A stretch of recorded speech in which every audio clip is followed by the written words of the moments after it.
देशी टका देशी ब्लॉग पुणी थे स्वागत कर देखु ये गछटी आप जानी नहीं ये हूँ आपणकर गोब गछ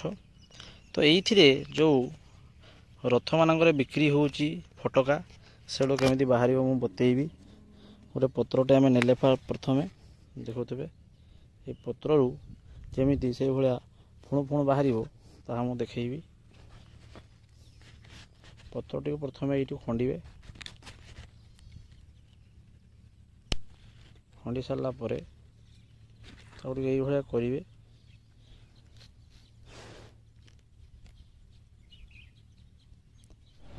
गाँ गले ये सब अनुभूति आम के भूली पारूनु केवे भी आम जाऊे गाँ को तो निज गाँ माटी गले माटी सहित मिसी आम यही सब जिनस गुड़िक बहुत आनंद सहित कर देखु केते सुंदर मुहरे जो रोचे आप गोब क्षीर से आम छोट छोट बबुल्स बाहर करुचे केମିତି ଲାଗିଲା कमेंट माध्यम जनइबे किए सब कर कमेंट माध्यम जनइबे।